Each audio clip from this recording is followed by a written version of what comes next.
Yes, sir. Welcome to the Vol Bros, presented by the Ooltewah Club. My name is Evan. This is my brother Ruston, and we are two Vol Bros who are actually bros in real life. And man, oh man, what a day to be a fan of the Tennessee Volunteers. You get to see Tennessee play extremely well. You get to see Alabama play extremely poorly. And you get to see Nico validate everything Tennessee fans have been thinking for the last 8 months. So, what a great day to be a Vols fan. Already got a lot of folks in the comments. Looking forward to this as well. Slick Biker, welcome. Good to have you. He said, I got the first like. That's what I'm talking about. We appreciate that, buddy. And the Slick said, Nico who? Mississippi Vol, welcome. Good to have you, buddy. He said, good evening, everyone. I hope you all have enjoyed this first weekend of football. As far as we Big Orange fans are concerned, yesterday couldn't have been any better. I totally agree, man. Let's see. Mina Lackey's with us. We'll get the channel member. Good to have you. She said, hey, guys, good to see you. Matt, channel member, he said, or hang on, Mina Lackey said, yesterday has a Cheshire cat grin on my face that hadn't left. Can you imagine the welcome to kneeling for Joey and Miss Lydia? Yep, Joey's mom is becoming a fan favorite among Vol Nation. Let's see. She even did the what was Blake Burke's mom's name? I can't remember her name. Mama Burke. Yeah. So she even does the "That's my baby" tweets that she used to do too. So that was pretty cool. Matt, welcome, buddy. Good to have you. So there's a channel member. He said, "Can't wait to hear what Rustin says about Aguilar." Let's see. Hey, Matt, thank you, buddy. He gave us a $5 super chat. We appreciate that very much. He said, I've got $5. Just waiting to hear what Rustin says. Bonnet Clay, here's the channel member, watch party fan member. Appreciate you, man. He said, hey, Vol fam. Brandon, good to have you, buddy. He said, go Big Orange. Absolutely. Douglas Graham, good to have you, buddy. He said, hey, Vol Nation. Let's see here. Let's see. Mina like he's using her Vol Bros logo custom emojis. That's what I'm talking about. Bobby, welcome, buddy. He said, I hadn't seen Rustin smile like this in a while. Doug said, we got a quarterback that can go through his progressions for sure. Isn't that a nice change? Absolutely. Mino said, Nico is not getting any good press right now. Isn't that a shame? Yeah, for sure. Mr. Osborne's with us. There's a watch party fan member. He said, Ganina Volbros and chat members, great win yesterday by the Big Orange. Absolutely. Like he gave the "That's my baby." Absolutely. T-Rob Gaming, welcome. Good to have you. He said, very pleased with Joey. What media thought he would do, have interceptions. He did not. Took care of the ball, and most of all, did not miss the deep ball. Like he said, any new icons? We got to get a few more channel members for that. Which, by the way, I'll just say this: football season is a really good time to be a channel member. I'm just saying, because for honorary fam and watch party fan members, that Rustin and I give rapid reaction videos, each of us after each football game. We literally just had the last hour between 8 and 9. We had our members only live stream for watch party fan members, and they got to give us all their plays of the game and players of the game. It was a lot of fun. And October 25th will be our watch party for football season with our watch party fan members. And we're going to give away a free hoodie from our website during that live stream. So it's a good time to be a channel member. Just saying. Mississippi Vol said, saw UCLA fan on Twitter say Nico overthrows are going to kill me. Yep, that was Barstool UCLA. He said, your turn. We had to deal with it last year. Good luck. Tony, welcome, buddy. Good to have you. He said, Joey played good. A few high throws. Receivers also dropped 3 that hit him in the hands. Yep, you're right. Brendan said, speaking of Go Big Orange, hope y'all have the GBO hat back in stock. I can't go anywhere in public without someone asking me where I got it. Hey, I appreciate that. I know Richardson and Oakentwine are feverishly trying to get it back in stock, but it's Richardson right now. They're the ones that are out of stock. Let's see.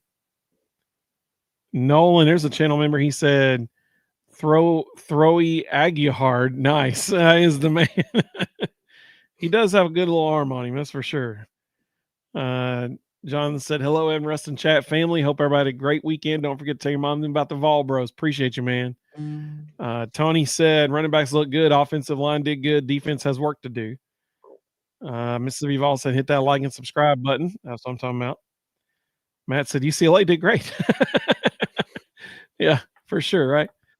Well, Ruston, as always, Sam said, how refreshing is it to have a quarterback who's just glad to be here? Amen, brother. Amen. Bobby said we stayed up till 2:00 watching Nico prove Tennessee right. Monica, great to have you with us as well. Glad you're here. Ruston, as always, we do 3 things on a reaction show. We give our general thoughts and takeaways about the game. So that's what we're going to do first. We would love to have yours in the comments as well. Jonathan said, I'm glad Joey had a great game. I knew these coaches would get the best out of him if he'd listen to him. You're exactly right. Totally agree. John, channel member, gosh. good to have you, buddy. He said O-line did well for the last minute change. 100% agree. A kid from Miami just made the catch of the year in week 1. What happened? Unbelievable catch for a touchdown, one-hander. I mean, I honestly have no idea how he caught this ball. Unreal. Was that for Notre Dame or Miami? I couldn't hear you. Miami. Well, kid from Miami just caught a touchdown pass that, I mean, it's up there with top 5 so is catches that 14 all to time. Nothing now? No, Notre Dame scored about a minute and a half ago. It's about to be 14-7 with 12 seconds left in the first half. T-Rob said, just saw it. That was insane. Honestly, it's in top 5 catches all time. Wow. It was so good they're reviewing it. I'll be seeing that on the Twitter here in just a minute. It was so good they're reviewing it because they can't believe he caught it. But he did. All right. So we got 3 things we're going to talk about. Our general thoughts about what we saw yesterday. We're going to give our player of the game and our play of the game. I may have more than one of each of those. We'll see. But Ruston, let's start with you. What was your general thoughts and takeaways from what you saw yesterday? So I'll say 3 things. So number 1, Josh Heupel really likes this team and trusts them.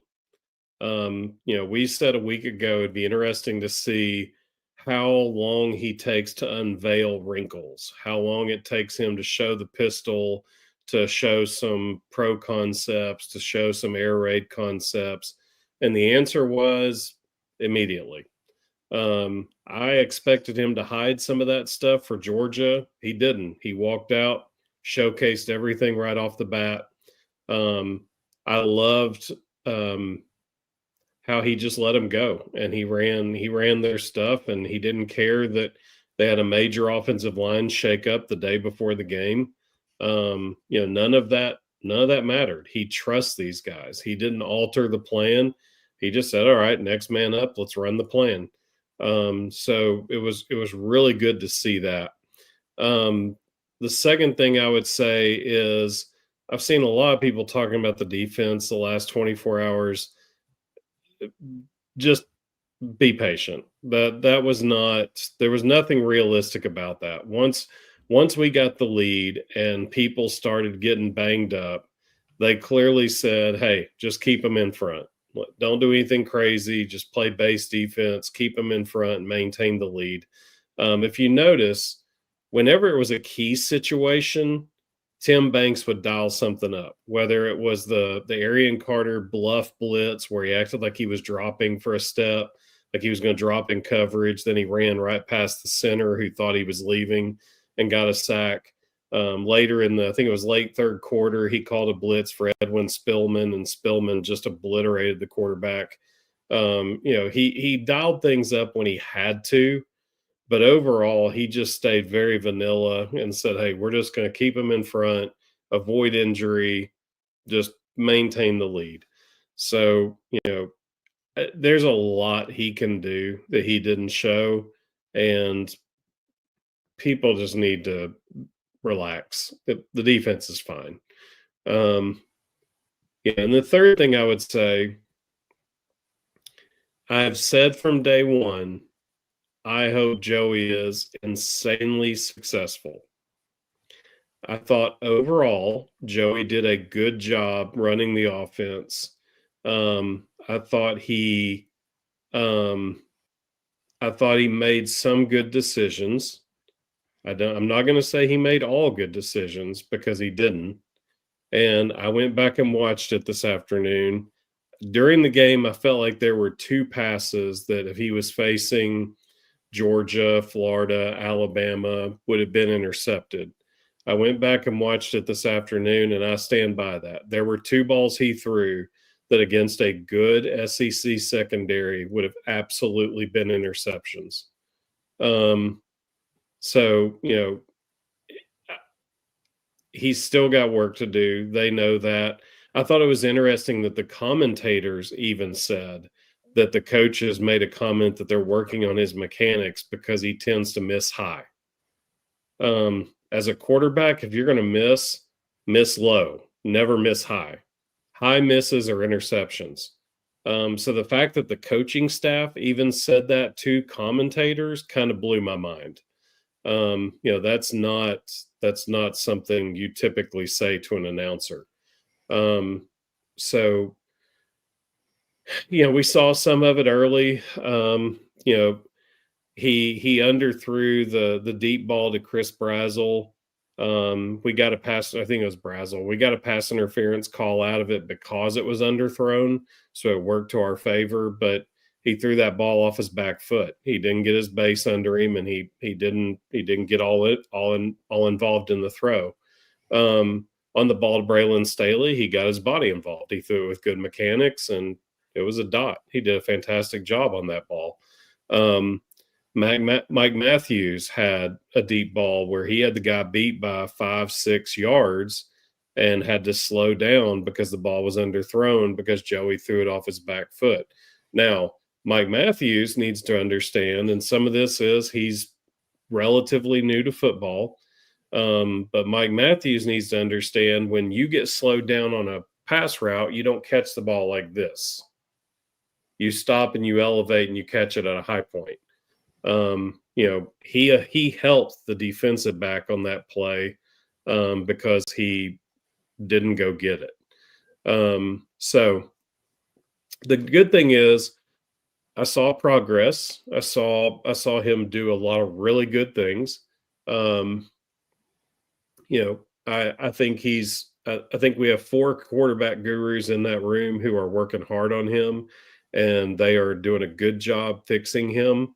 Even during the course of the game, like I said, you saw progression. The first 2 deep balls he underthrew, the third one, he got his base under him, and he hit Braylon Staley in stride.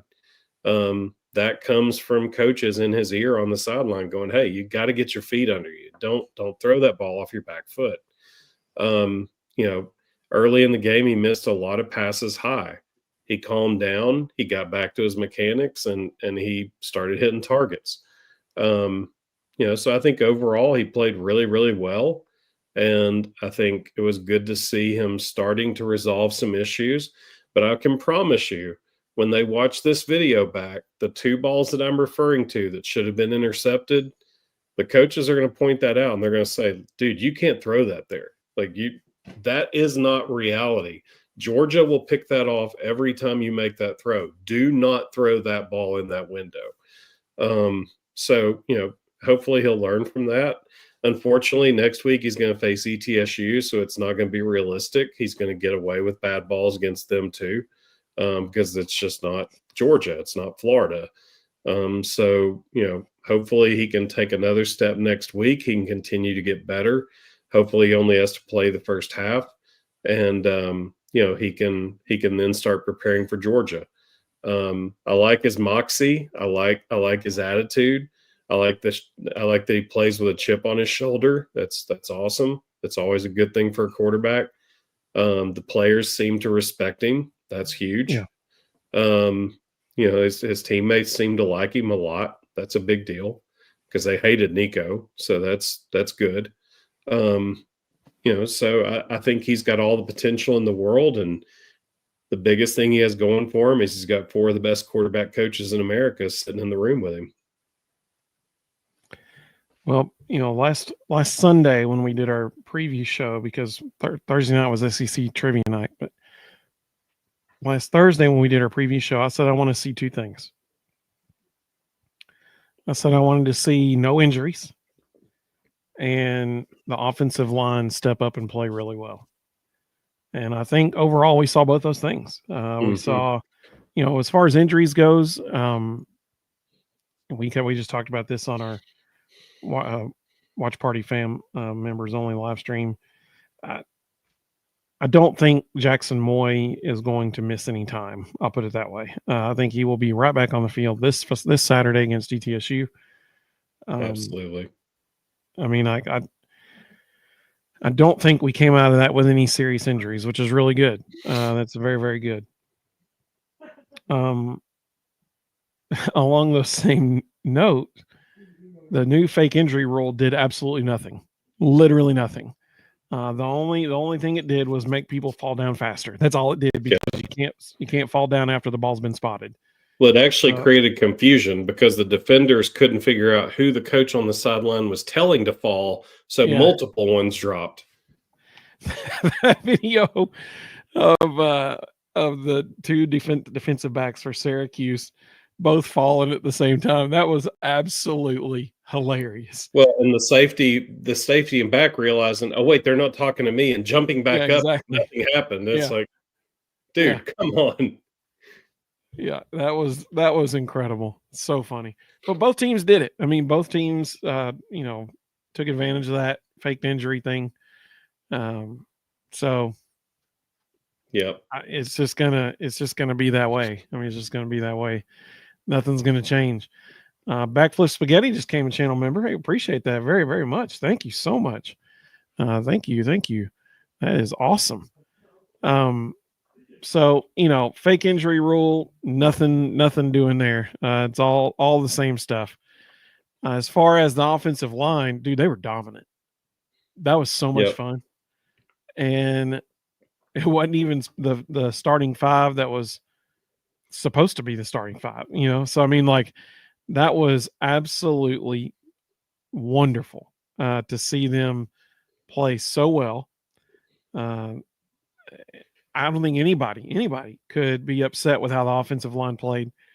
I mean, I tell you who really appreciated how well the offensive line played: Joey Aguilar, Deshaun Bishop, Jordan Thomas, or not Jordan, Star Thomas, and Peyton Lewis. The four of those guys loved how well the offensive line played, especially Joey, because he had all the time in the world he wanted back there pretty much the whole day. There was a couple times he had to break, scramble out of the pocket, but I mean, nobody could be upset with how those dudes played.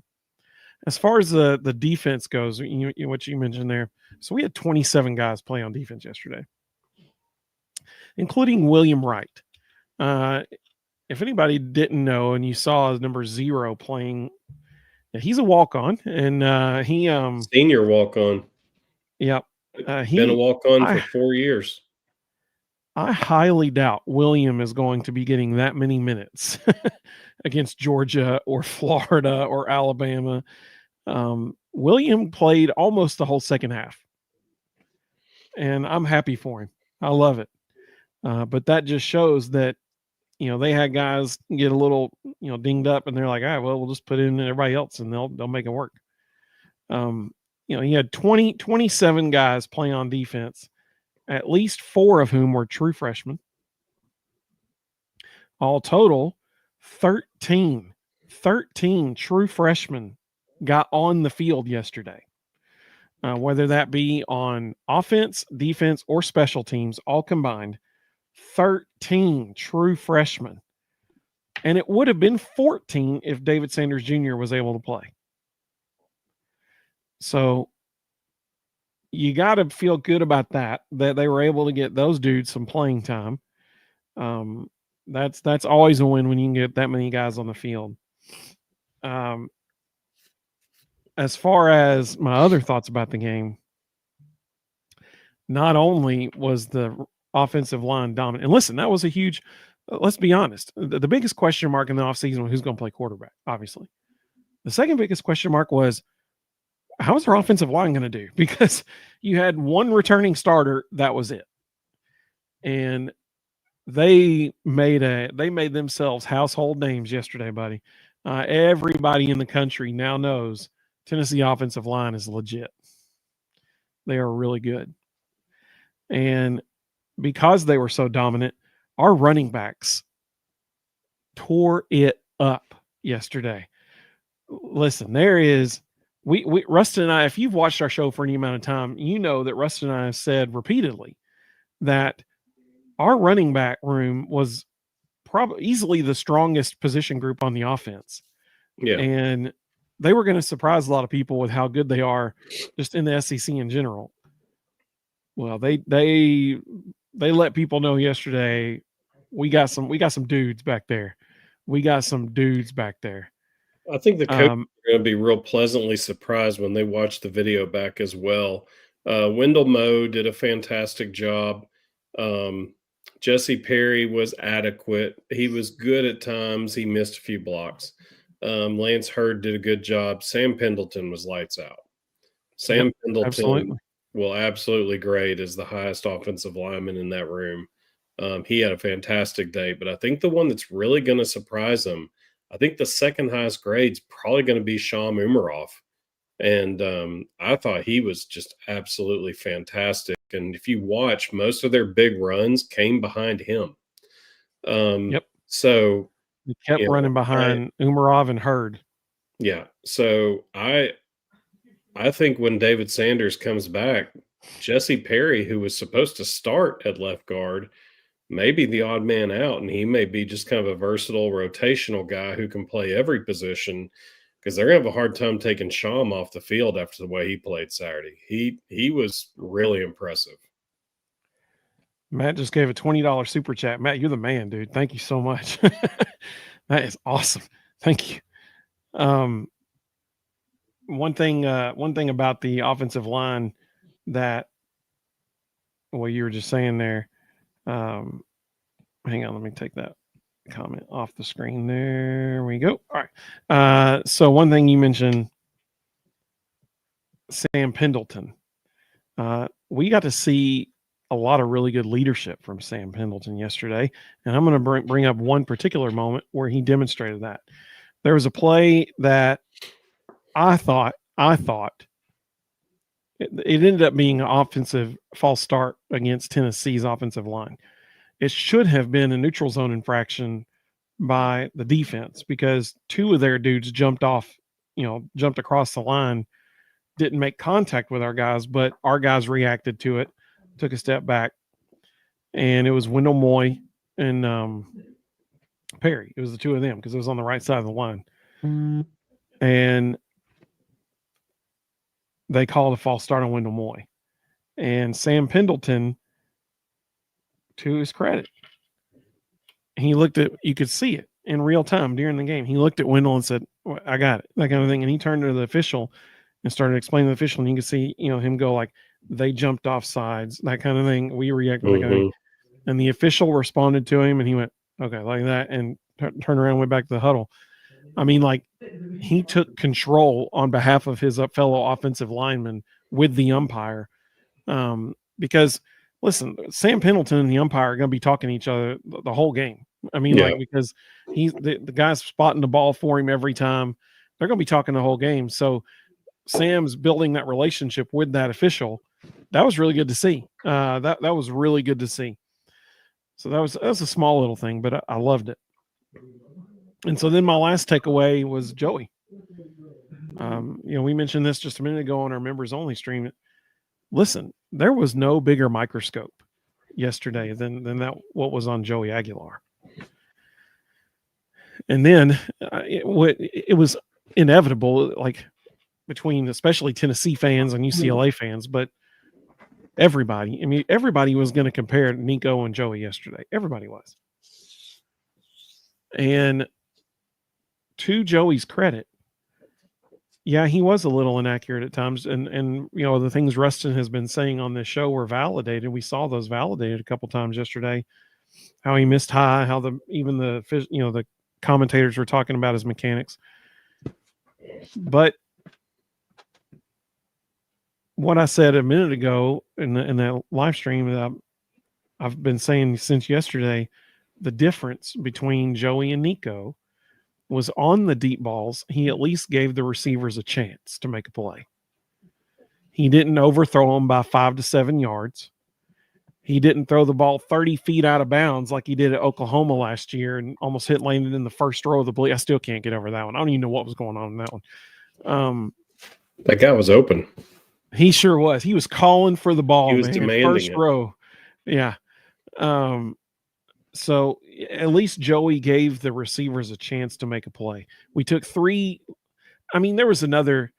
You can make a case what you consider a deep shot. I mean, I'd say he probably had at least 4, maybe 5 throws that traveled in the air more than 20 yards. But of the 3 of them in particular, we all think about. The first one was that piggyback ride pass interference. Then you had Staley running the post, and then deep down the sideline to the left of Mike Matthews. But none of them were, well, there's no way he's catching up to that, which is what we saw all year long last year and the year before. But so, I mean, that overall, I think everybody has to be thrilled with how, I mean, he was 16 to 28, so he missed almost half his passes. But some of them, one in particular, Chris Brazel, literally hit him right in the numbers, right in the chest. I was like, yeah, you got to catch that, dude. But overall, I think people have to be thrilled with how he played. One interesting play call that I think, okay, this is going to be a rare Vol Bros moment here, but I typically don't speak glowingly of Steve Spurrier on this show. We rarely ever mention Steve Spurrier, but I'm going to give him credit for one thing. Steve Spurrier called plays that you didn't expect was coming, which was what made him successful. He was good at calling plays that no one was expecting. Yesterday, it was 3rd and 5 or 3rd and 4 in the second half. And they called a design quarterback run sweep to the right. Yeah. It was a yard short, unfortunately. But I don't think anybody in the whole place expected that to be called. I don't think anybody in the country expected that to be called. And we all know that's also setting up something for later in the season. Oh, yeah. Like they're going to run some kind of a quarterback sweep, and he's going to stand up and hit a tight end, Kitzelman or Ethan Davis, releasing up the sideline. Like that is or across the other side of the field. That is such a setup call. Like that. Yep. There's a reason for that call. And to Ruston's point, I think Ruston tweeted this during the game. I think we saw more formations, and my goodness, at one point we had 3 tight ends on the field at one time. Yeah. 12 personnel was almost our base package yesterday. Ethan Davis and Miles Kitzelman were on the field together, I would say, over half of our plays. But at one point, Jack Van Dorselaer was out there with him. We had 3 tight ends on the field at the same time. We didn't see that a single time in the last 4 years. There's been times when we'd put a jumbo package on the goal line and Jackson Moy get in there as a fullback, but we've never seen 3 tight ends line up like that. At least not in my remembrance of anything. So they were much more diverse in their scheme and their formations. I mean, it was fun to watch. And every team that is now, looking at game tape of Tennessee, that gives them something else they have to think about and something else to prepare for. Talk about a difference from last year. Last year, we ran, the same formation 75% of our plays. It was so predictable last year. It makes me very excited about what this team can do for the future. And honestly, it gives me hope that there is still a chance if we can make the college football playoff last year with what we were doing on offense last year, it gives me a lot of hope that this year we can make it back there.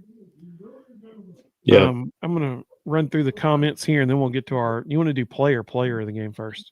Whichever. Let's go through the comments. Nolan said Mike Matthews needs to hit the jug machine. Bill Bosch Wagons. Now that's a name there.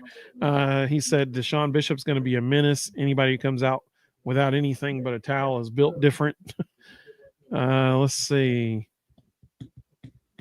Rebel G, welcome, buddy. Good to have you with us. Tony said we're still a 3 or 4 loss team. I do hope I'm wrong. I tell you what, after Alabama, the way they played yesterday. Yeah, after watching a few of the other teams this weekend, I may change some predictions. I was very surprised by what I saw from a few teams. Backflip Spaghetti said, howdy, y'all. How about that prediction I made, 45-28? You're pretty close. That was really close. Mississippi Vault said he enjoyed watching LSU and Clemson. Good game. Yeah, it was a good game. Let's see. Matt liked that throw to Staley. Let's see.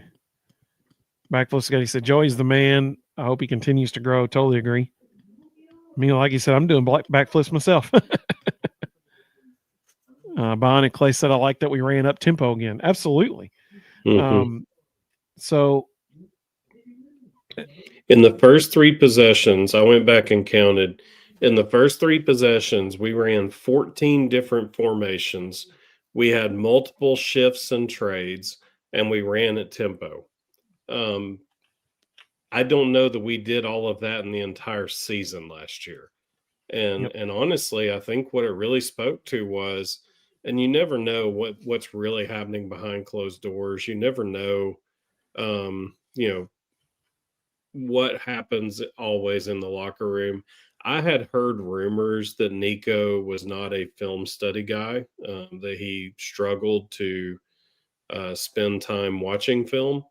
I assume that was just rumors and not true. But honestly, watching what they did in the first 3 series yesterday, it made me kind of stop and go, maybe those weren't rumors. Maybe they couldn't run the things they wanted to run because he didn't have a clue. And, it definitely looked like vintage Josh Heupel again. It didn't look like last year at all. And there's only one thing that's changed. So, you have to wonder, were those rumors actually valid? And don't you know Heupel was having fun over on the sideline getting to call so many different things. Let's see. Jonathan said the running backs are going to be beasts this year. I don't think we showed a ton of our offense yesterday. I hope none of the injuries are serious. That'd be the only thing that would worry me. Yeah, I agree totally. Backflips again says huge relief to get past that first game. We have 3 guys in our running back room that are all going to be in the NFL. I mean, that is one of the deepest rooms I've ever seen. And on any given night, any of them can pop you for 100. Yep, absolutely. Matt said Spillman is legit. Yeah.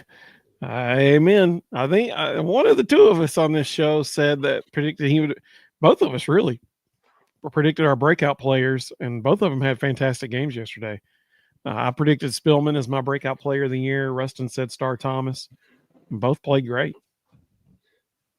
Edwin played well against the run, and when he's in on passing downs, they need to send him because he is awful in coverage. He does not understand how to cover. And some of it's his mental makeup. Like, he wants to go strike people. He wants to go run and hit. He doesn't want to drop into a curl zone. A couple of the completions they had against the zone were because Edwin wasn't aligned properly. So, I hope moving forward, when it is a passing down and he's headhunting. He's going after the quarterback. He's not playing at coverage. Rebel Juice said Joey was 16 for 28 for 247, 3 touchdowns, no sacks, and a win. Nico was 11 for 22 for 136 yards, 1 touchdown, sacked 5 times, and a loss. We traded up. I think that's fair. I think, especially after 1 week, I don't see how anybody could have a different take after 1 week. It was, and it wasn't even so much how he performed. It was what we were able to do on offense as a whole. Like Ruston was saying.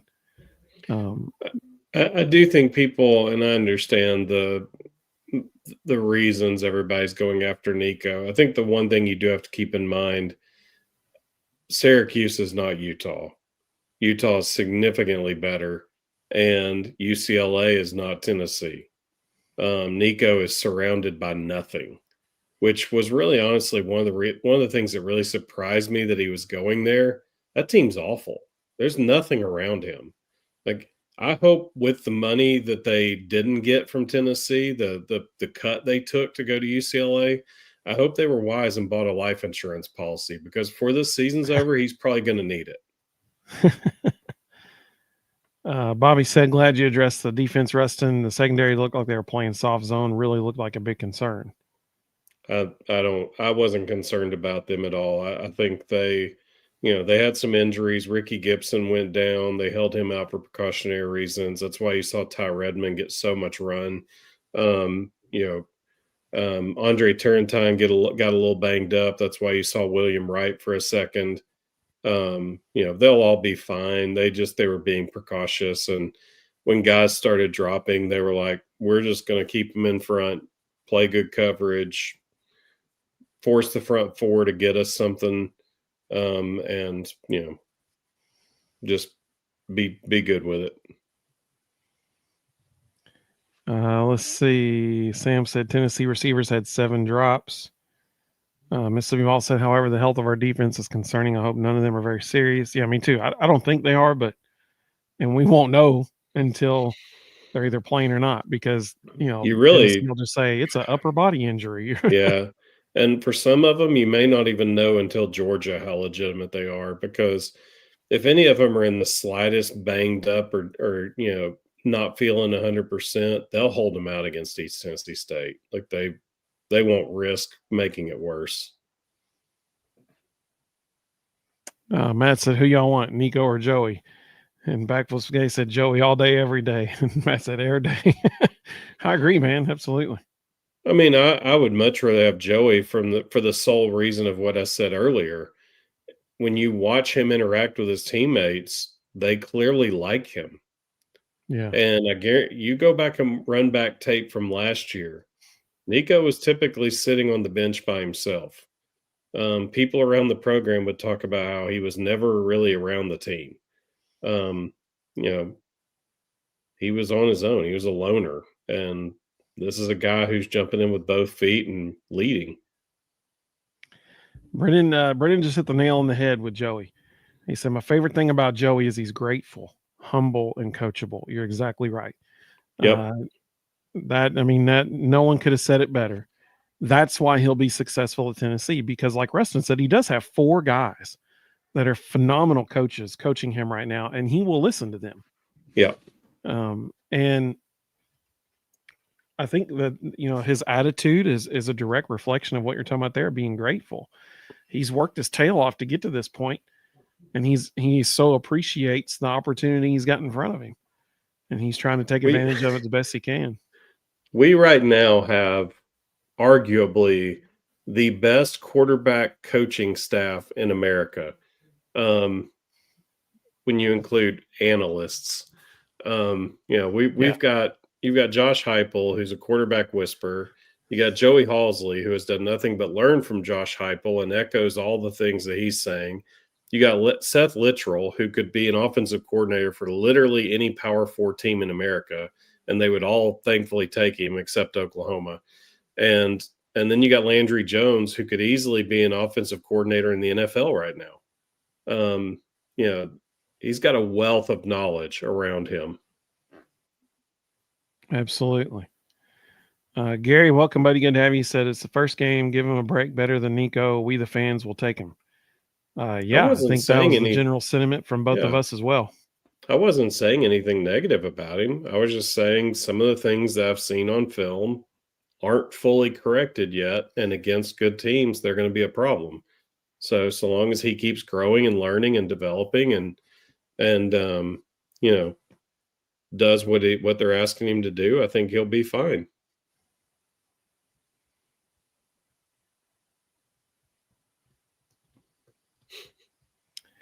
Matt says it's good to be at Tennessee Vol. Absolutely. Backflip Spaghetti said $2 a month won't hurt. That's why he became a channel member. Appreciate that. Robert, there's channel member. Appreciate you, buddy. He said, "Hey, bros, glad we played well beyond expectations." For sure. I totally agree. Let's see. Tony said, "Let's be fair. Every quarterback throws a few bad passes. I saw Heisman contenders make terrible passes this weekend." Well, I mean, if we're going off of this one weekend, I think Joey's the front runner for Heisman right now. Yeah. He, of all the quarterbacks in the country, he had the best numbers of anybody. Let's see. They even had a graphic on ESPN that had him on there as the best quarterback in the country this week. John said, anyone else mute the TV and listen to Mike Keith after one of the Syracuse players went down? Come back next play. He said it was due to the wonders of modern medicine. Yeah, I tried to listen to Mike. Mike was, and it may have just been our internet connection. Mike was about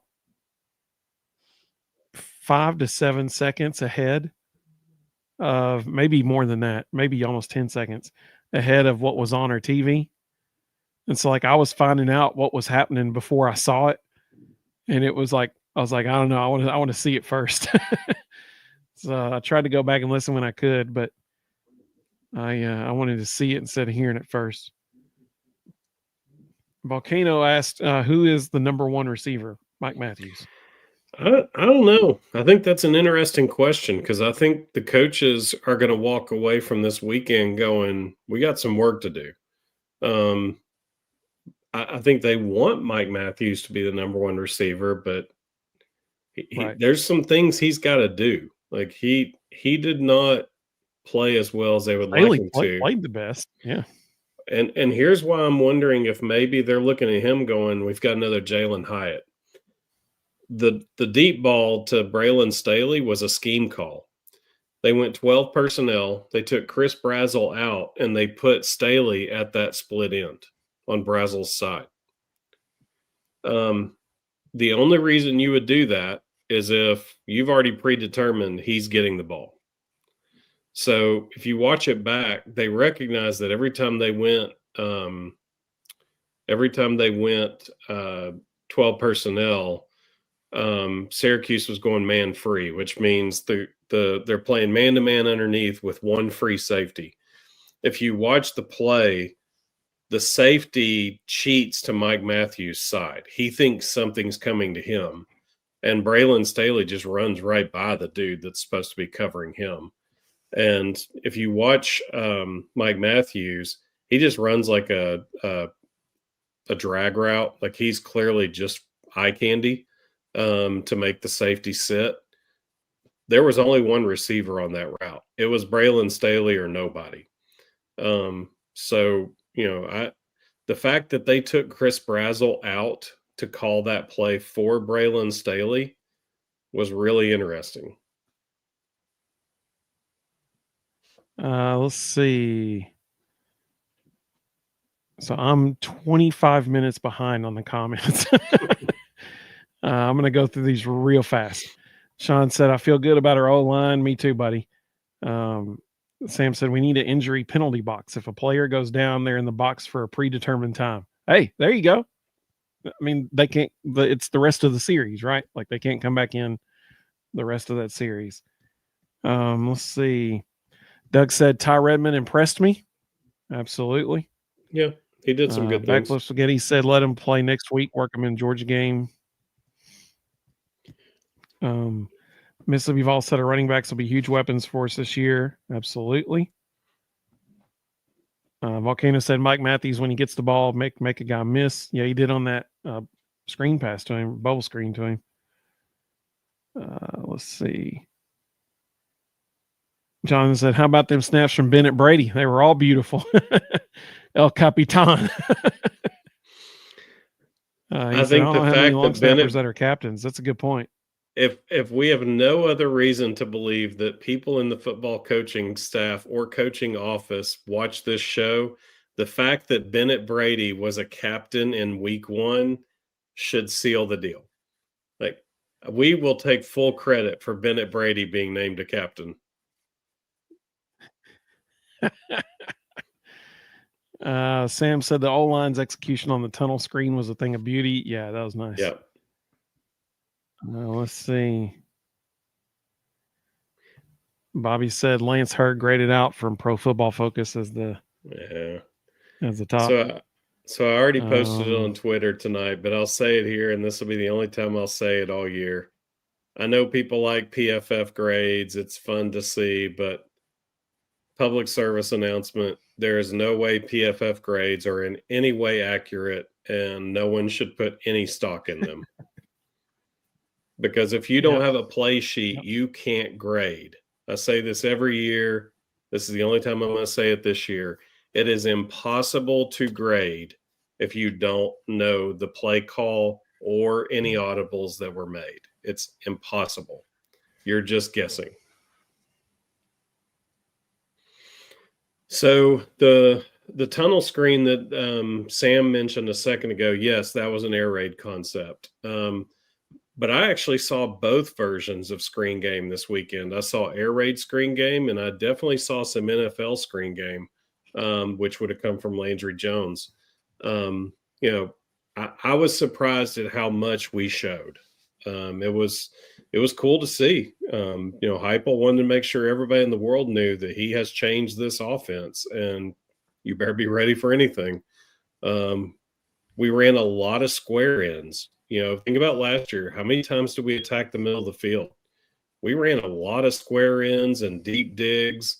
We had guys crossing the middle of the field on almost every passing play.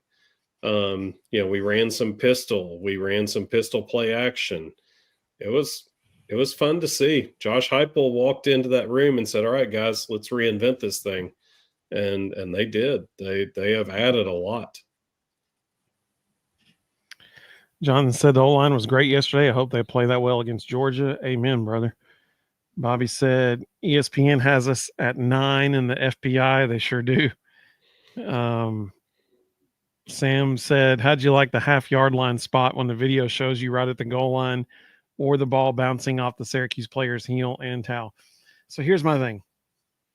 The punt with the heel and the towel, I'm more okay with them giving that a pass, because does it look like it hits the towel? It does. Can you definitively 100% say it hit the towel? I don't think we can, but it looked like it. For the one that got me was the first one you mentioned. And apparently I have to switch earbuds because it just told me the battery was low on that first one. All right. So the one that got me was the one that you mentioned right there about the half-yard line spot. First of all, I thought it was a touchdown. I don't think his forearm or his elbow hit the ground until the ball was on the goal line. But even so, at the very worst, he was at like the 2 millimeter inch line, the 2 millimeter line. It was literally right in front of the goal line, and they took half of a yard away from him. I'm like, how can you even do that? That was the most frustrating one to me. Minagi said Joey Fuego. I like that. Audrey, there's a channel member. She said, did anyone see Joey fall over grabbing his left side after a pass in the third quarter? What happened there? I didn't see that. Yeah, they took him in the medical tent. Yeah, they took him in the medical tent and checked him out, and he was back in the next series. So whatever was bothering him, they either gave him a magic shot in the medical tent, or he decided it was just a temporary thing and walked it off. But he definitely did. He definitely did have an issue, and he came off grabbing something and went directly to the tent. Which again could mean magic shot. Like he said, Sam, that ball was climbing up that player like a monkey on that punt. Let's see. Nolan said, I think not only the deep ball, but the leadership and decisive decision-making ability, that makes Joey an upgrade from Nico as they are right now. I agree totally. Mm-hmm. Let's see. Robert said Joey's going to have to learn to slide instead of taking the hits. I don't think The that's one in number's his long run. I was personality. all about that. Yeah, I don't think that's in his personality. Remember, he played at App State. Their quarterbacks run people over. So I don't think he has slide in his vocabulary.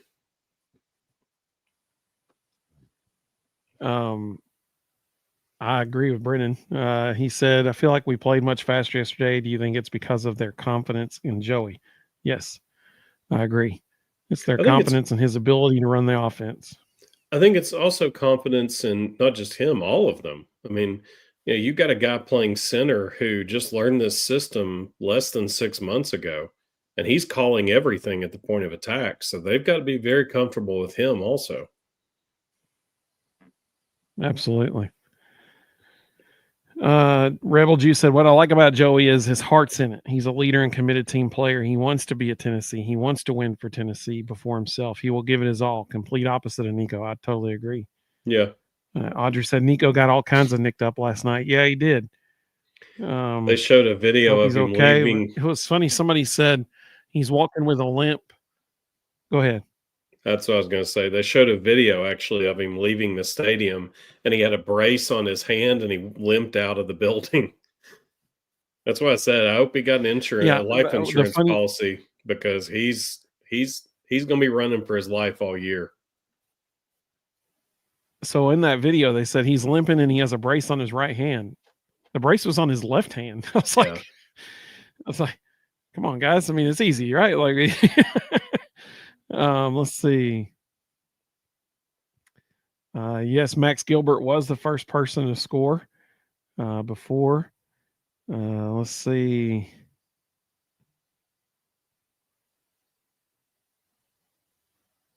Yeah, Mississippi Vol is correct. So Joey did pass for more yards yesterday than Nico did in 8 games last year. He sure did. Audrey said our edge rushers were hunting last night. That's very true. Let's see. I'm going super fast now just to try to. I'm still like 20 minutes behind. Let's see. Rebel G said, I think Nico will hit the portal again. Yeah, I think that's fair. I think he might just declare for the draft. What draft? Yeah. He ain't going to be draftable. The USFL.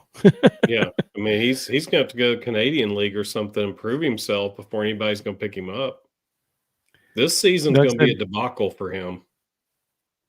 Yeah. Doug said, is Turrentine the weakest link on our defense? No, Idris Farouk. Andre Turrentine did I'm just going to say it. Andre Turrentine did a really good job last night. He played well. Idris Farouk is a great hitter. He wants to come up and headhunt, and that's awesome. But he needs to remember he's a safety, and he worries me. I've been watching him since he was a high school player. He's from North Atlanta, played at Milton. You could get behind him because he likes to overplay things, and he can't let people get behind him at this level.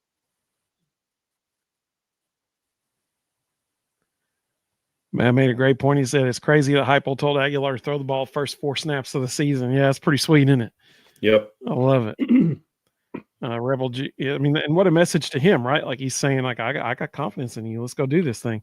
Well, it was also a message because two of them, it was also a confidence for Mike Matthews and Chris Brazzell, because 2 of them were designed calls for them. Like there was no other option. The ball was going to them. So I liked the calls, not just from the perspective of getting Joey going early, but also getting those guys going early. Rebel G said Joey has a lot of proof, so does Tennessee. That makes him a perfect fit. John, channel member, welcome, buddy. He said Hendon wasn't totally smooth out of the gate either. That's a fair point. Sure. Matt said Mike Keith was awesome. Yeah, his first call of it's football time in Tennessee, he nailed it. Like he nailed it. Rebel G said Coach Hype needs a lot of props. He took an unknown quarterback and basically rebuilding offense and make them look elite. That guy's an offensive guru. Yeah. Yes, he is. Volcano said Matthews needs to get the ball. Mr. Duval said Mike, Jason, Ramon, and Brent worked tremendously together yesterday. Touchdown Tennessee. Yeah, that's what was so nice, man. Like he was excited to be there, you know? Like that's what makes it great. Like it was a Tennessee play call, you know, like that it was wonderful. Nolan said, I think Matthews is the best athlete we have on the offensive side, not named Star Thomas. Star Thomas looked like a grown man out there. I'm just saying, like he's a big dude. He's a freak. Between those tree trunk legs and his ability to jump cut and get upfield, that dude is a freak.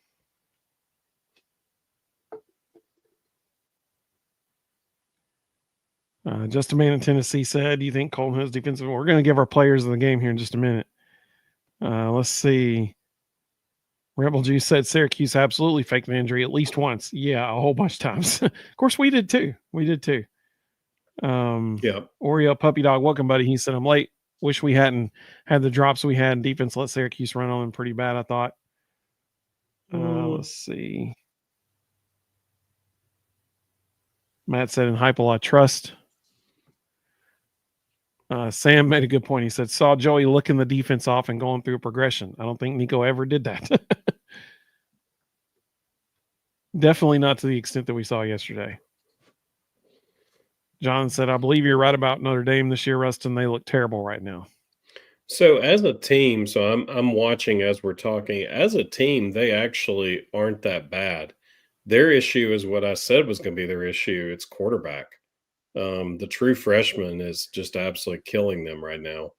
And is it next week or the week after they have to go to Kyle Field?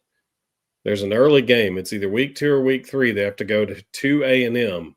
And if I'm Marcus Freeman, I'm not feeling real good about this freshman quarterback playing against A&M. That could be a bad upset for them. Matt wants to know your opinion on the defense. They're going to be fine. We've got to get healthy. We've got to, again, I think we intentionally played off to avoid injury. It is what it is. Like they're going to be fine. That is every human being with eyes who knows football looks at that group and goes, that group is really good. They're just going to get better and better as the year goes on. And our biggest thing is we can't have injuries at linebacker. If the linebackers stay healthy, we're going to be really good. So Volcano said, is Heupel the best offensive mind outside of Sark? Audrey said he's better than Sark. I think when you have the combined intellect of the 4 in the room. I don't know that I would put Sark in the top 5, honestly. Sark just has the most money. It's not hard to get good players. Yeah. It's not hard to get good players and look good calling plays if you have the most money. So when I was talking about declaring for the draft, Mississippi Vol said maybe the volleyball draft. It's always an option. I love that. That's great. Big Day. So I wonder how the conversation was between Daddy Iamaleava and man, that was one thing. People were struggling yesterday on College Game Day during the Tennessee game to say the name Iamaleava. They were really struggling all across the country. Let's see. Nolan asked, do you think the offensive line will improve or not by adding Sanders back in at right tackle? Yeah, I mean, depth is awesome. The more guys you have you can trust who can play multiple positions across the offensive line, the better. So the fact that we were able to shuffle that line as much as we did on essentially 48 hours notice, maybe less, and play that well, yeah, the more the better. Andrew said, Evan, I'm pretty sure. Welcome, Andrew. Good to have you. He said, I'm pretty sure officials will never spot the ball closer than a half yard from the goal line. You're right. They won't. He said, but you're right. It was obviously 2 inches from the line. Yeah, I mean, yep. I thought it was a touchdown. If it wasn't a touchdown, then it stinks that they had to take away progress from him, for sure. All right. Well, let's go to our second thing. Let's do our play of the game. What was your play of the game? Y'all can let us know in the comments what your play of the game was. Mine was the Nate Robinson strip sack leading to the Colton Hood scoop score.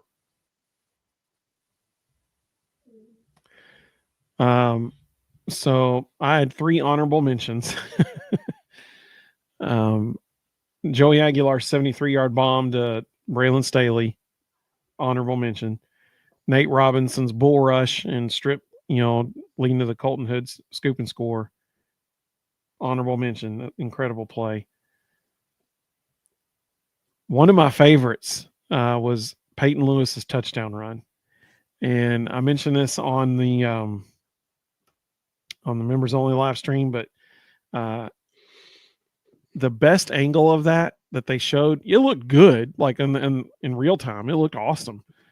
But when they showed that sky cam angle from behind the line of scrimmage, dude, it took on a whole new level at that point, because the offensive line just parts.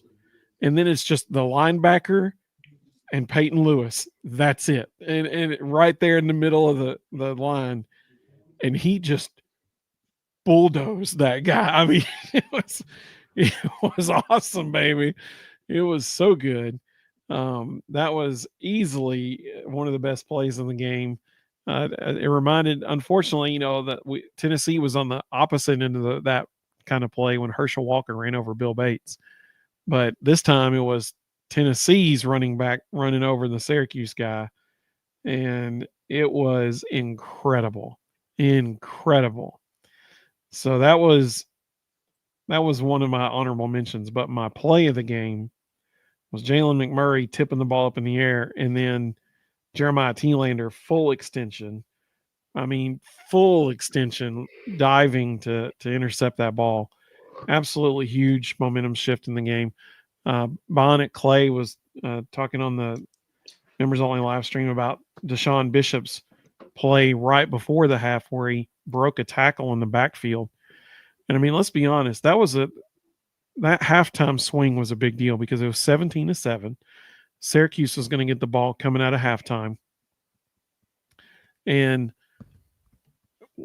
if we didn't score before the half, Syracuse would have had the ball with an opportunity to make it a 3-point game. Instead, Deshaun Bishop was like, nah, I'm going to just go score for us right here, guys. And he breaks the tackle in the backfield, gets all the way down, 50-something yards later. And then he just runs it in like, I'll just handle it from here. So we score going into the half, and then we stop them coming out of the half by getting that interception, and we're automatically back in the red zone. It was just a huge, huge, huge momentum shift in the game. So the comments coming through. Big Dave said, will we see some, if not all, of the freshman wide receivers next week? I think you'll see every single one of them.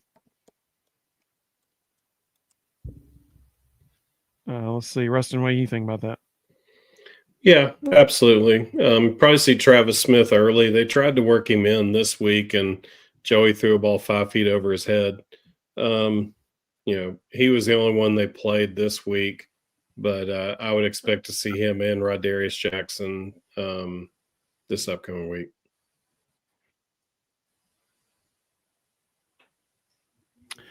Greg, welcome, buddy. Good to have you. You said the long touchdown throw. It had been so long since we had seen that. Amen, brother.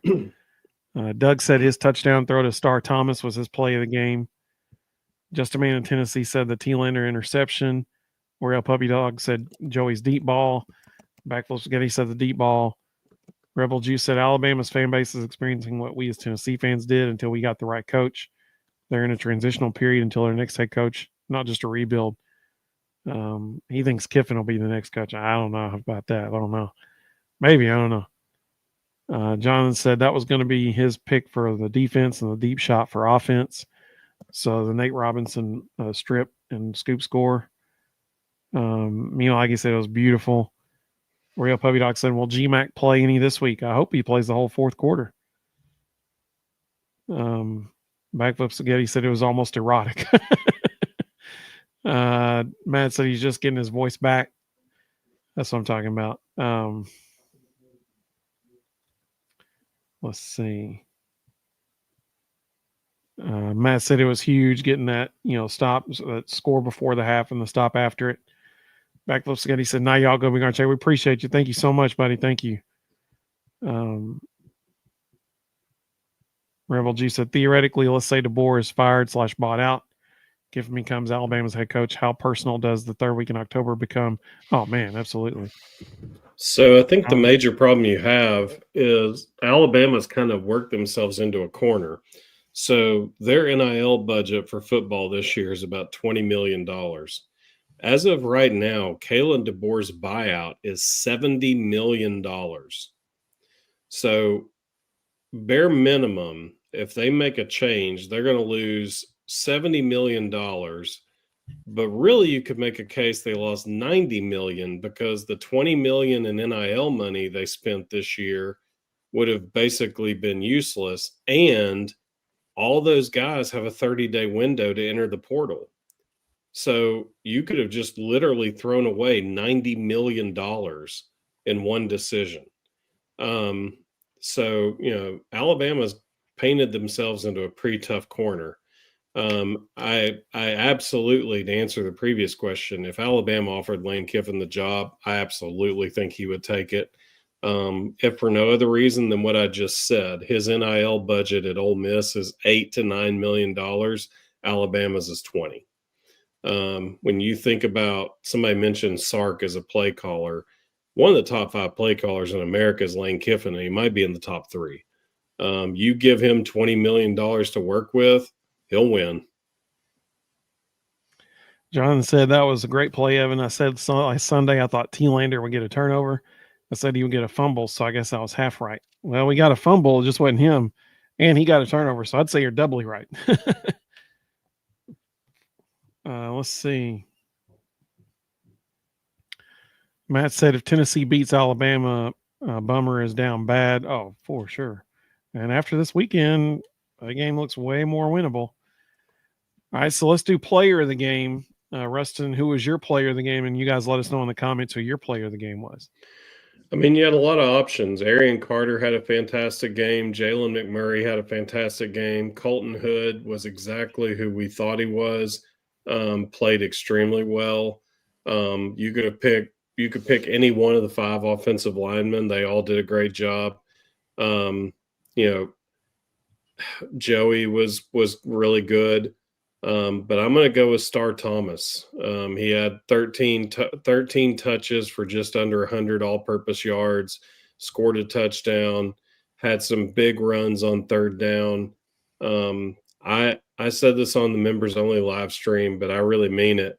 I would hate to be a defensive coordinator playing Tennessee and looking over there and seeing Deshaun Bishop, Peyton Lewis, and Star Thomas. Because all I'm thinking is there is never a break. Like we don't have a down where we don't have to face one of those guys. And on any play, they can pop a huge run on you like it's nothing. We have 3 future NFL running backs in that backfield. And Star Thomas is just a really impressive specimen who is going to make some huge plays this year. So in my typical fashion, I have an honorable mention and then my actual player of the game that is actually players of the game. My honorable mention was Joey Aguilar because he had a lot to prove this weekend, and he, for the most part, did it. He proved that he was legit. He's the guy. I mean, statistically speaking, had one of the best weekends in the country. And so very excited for him. But my player of the game was the entire offensive line. They were dominant. I think Joey and Starr and Peyton and Deshaun would all agree with that. The offensive line allowed Joey and the running backs to shine. Joey didn't have to take a sack the whole game. He only got hurried just a couple times. I think that the offensive line made a lot of noise this weekend. And if your offensive line's good, you're going to have a good offense, and that's what we saw this weekend. So I think that they're definitely my players of the game. Greg said have to go with Joey for exceeding expectations. Bobby said Jalen McMurray. Tony said he thinks Kiffin's the top play caller in the country. Jonathan said player of the game on offense is Joey. Defensively, McMurray. He was everywhere. Matt said we have a three-headed monster in the backfield. Absolutely. Minalagi said Joey is her player of the game. Matt said Joey was his player of the game. She also agreed, though, with Star Thomas was a great choice. Sam said Joey, 3 touchdowns and no interceptions. Go Big Orange. Absolutely. Bender of Strings said, guys, has any other player beaten Alabama in the last 15 years more than Squirrel White? Well, Squirrel would have beat him twice. I'll tell you this, you put him and Gus Malzahn on the same team, and you can bet the house on whoever's playing Alabama. Because those 2 guys are going to win. Let's see. Oreo Puppy Dog said Joey was his. Rebel Juice said, how far up the ranks do you think we move? A decent jump or a bump? I think we're top 15. Because we are at 24 right now. I think we move into the top 15. I don't know if they'll go that high. I was expecting like 18 or 19. Yeah, I think that's fair. Matt said, so let's talk injuries. I mean, it'd be total speculation, right? I mean, like Tennessee, they're not going to say anything about it. I don't think anybody's seriously injured. I think everybody will be available this weekend except for Jermon McCoy. I think he'll be available against Georgia. But that's the Tennessee athletic department for you right there. Like we just don't know. I mean, like you said, Jalen McMurray is a dog. Absolutely. Well, and even, I mean, they're required to put out a injury report, but even that, like, they're not going to give you any kind of real information. I mean, this week Notre Dame listed Shane Gillis on their injury report. I mean, it's not something they're taking very seriously. Bender String said, I heard Moy might be out for the season. Have you guys heard this? No. And I would strongly doubt that. He was bouncing around during the second half on the sideline, chatting guys up and goofing off. Like, that didn't look like a guy whose season was over. I mean, it was his arm that he was holding. I don't even think he had his arm in a sling the rest of the game. So I would highly doubt that he's out for the season. Andrew said, not that it matters this early in the season, but where do y'all think we'll be ranked on Tuesday? Oh, good question. So we just talked about that one too. Just a man in Tennessee said, I started thinking about Georgia 5 minutes into the third quarter. Jonathan said, I say 17 or 18, maybe 16, depending on how far Notre Dame drops after they lose by 30 or 40. Sam said, Florida State with Squirrel, Elijah Herring, and another ex-Vol, Jason Jenkins. Yep, absolutely. Yep. Well, so here's our game plan. This Thursday night, we hope you join us this Thursday. We will be previewing the game against ETSU. And then I'm just going to go ahead and throw this out there. Next Sunday will be the 250th episode of the Vol Bros. That's really exciting. So as a treat for our 250th episode, Reed Carringer is going to join us this Sunday. And we're going to not only talk about the ETSU game, but since we have Reed with us, we'll get his take on, the first 2 games of the season and what he thinks about the upcoming Georgia game next Saturday. So 2 really fun shows coming up this Thursday. We'll do our regular preview show, 9:00 p.m. And then this upcoming Sunday, next Sunday, Reed Carringer will be with us. Let's see. Matt said David Sanders, Moy. I'm a little worried. So David Sanders, it sounds like he'll be back for the Georgia game. Yeah, he'll probably play against ETSU. He was just precautionary.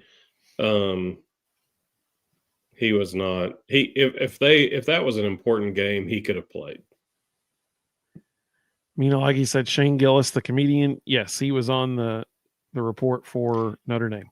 The Notre Dame injury report literally piggybacked on the latest Under Armour Notre Dame TV commercials.